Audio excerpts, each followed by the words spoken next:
asalaamaaleykum wa rahmatullahi wa barakatuhu alxaaji Mbengue Diop ak Mame Ndokh TV mbokki jullit yi mbokki àddina mbokki réew mi tey nag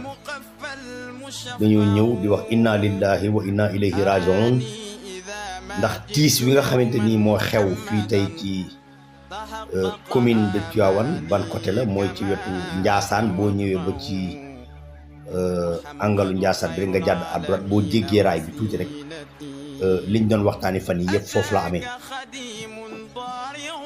gis ngeen vidéo bi nga xamante ni moom lañ ci def sànq di leeralaat meneen mbir rek mooy bi ñu creuser topp li nga xamante ni mooy information yi gën a dox gëstu liggéey bu rëy bi nga xamante ni moom la le commissaire Diouf def ak les agents ak ci mel ni commandant ak ki nga xamante ni mooy adjudant ak les policiers de la commune de Tivaouane ak seen commissaire Diouf liggéey bu rëy bi nga xamante ni moom lañ ci liggéey bi ñu gëstoo ba ci biir am nañ ci ay traces yi nag mooy di wax ni xam nañ ni ki nga xamante ni moom la mbir mi dal góor la bi ñu toppee ba ci biir it xam nañ ni xale bu góor la boo xam ni jakarta maan la bu yoroon jakartaam ay nit jël ko indi ko ba foofu bëgg ko agressé xam naa mu xeex ak ñoom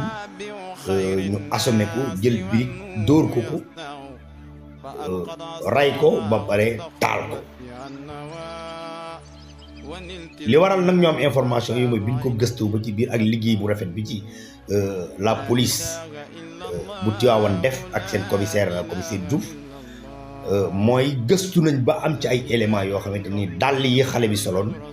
jot nañ ko gis ci lieu yi nga xamante ni mooy agent yi fa commissaire Diouf jabaloon gëstu nañ tamit ba gis yére boo xamante ni yére bu takk ay deret la mënuñu wax ni xale bi moo ko soloon wala ñim doon jëflanteel ñoo ko soloon waaye fekk nañ fa benn yére boo xam yére bu takk deret bi ci des mooy li tax ñu xam ni jakarta man la mooy gëstu nañ ba gis casque bi nga xamante ni moom la xale bi soloon kon ça veut dire que ni jakarta man la li waral nag ñuy wax loolu information lañ ci joxe waale boo xamante ni képp koo xamante ni am nga sa njaboot boo xam dafa yoroon jakarta daan ci liggéey nga jékki-jékki gisatoo ko na nga ñëw def sa réclamation ci police bu Tivaouane ndax yooyu information lañ ci jot a gis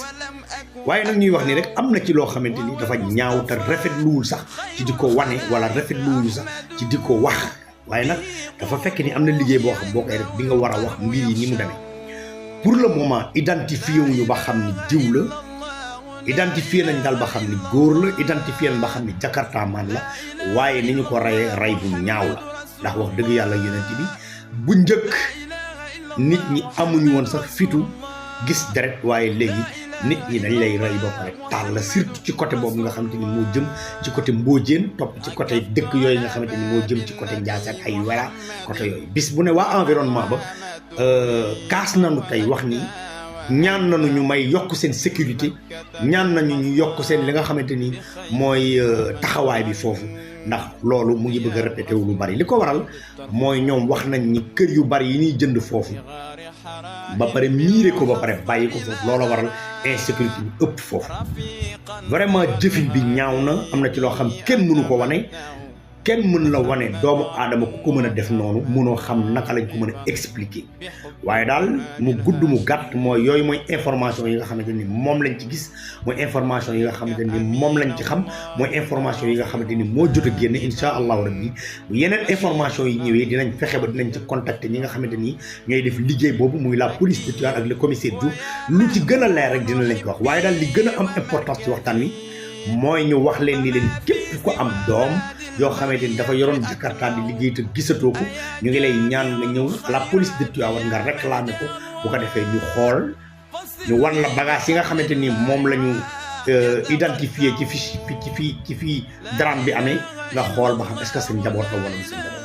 police de Tivaouane nag def nañ ci liggéey bu am solo police scientifique ñëw na liggéey bu am solo sapeur ñëw fa liggéey bu am solo mais ñu ngi ciy remercier bu baax a baax le commissaire Diouf ak ñi nga xamante ni yoon élément yi mu àndaloon liggéey parce que wax dëgg yàlla liggéey bu am solo la ñu ci liggéey mbokk yi loolu la ñuy indi loon dina wax ne dañuy teg foofu suñu baaraam bu ñu gënee am leneen lu gën a leer dinañ ñëw wax leen ni leen mbir mi fii la toll waaye daal jëf bi ñaaw na fu ñaaw gën a yam bi ci des it mooy loolu waa tund wa wax nañ ni répété wu na amaat man nag li ma ciy wax mooy xale yu yore Jakarta ñoo war a bàyyi di yab ponkal yu leen ëpp doole wala même bu dee xale sax di la jaarale ci àll boo xam yéen ñaar yéen a fa ne parce que xale mën na laa jël koo xam yaa ko ëpp doole ngeen dem ba mel ni instant fekk dafa dugal ay nit ñoo xamante ni dafa kompaloo ak ñoom pour boo ñëwee ba foofu ñu songu la nangu sa Jakarta boo bañee ñu escanté la boo bañee ñu rey la kon nag nit ñi ñeen def très attention borom Jakarta maan yi ci di yàpp ñoo xamante ni dañ leen di jaarale ci àll bi boo yebee nit li nga war a def mooy jaaral ci digg tali bi ñëpp di la gis bul jaar ci àll bul jaar ci ñal bul jaar fenn jaaral ci digg tali bi ñëpp gis la loolu conseil la boo xam dama koy jox sama rakk yi yore Jakarta sama jarbaat yi yore Jakarta waaye daal may ñaan ku gis vidéo bi na nga ko partagé ba ku am sa doom wala sa jarbaat wala sa njaboot bu yoroon Jakarta te gisatoo ko nga ñëw à la police de Tivaouane nga réclame maa ngi sant ñëpp di gërëm ñëpp incha allahu rabbi bu enquête bi gënee avancé dinañ jël si wax leen fan la toll Alxaaji Mbégi Jóob ak man ma si bi jërë ngeen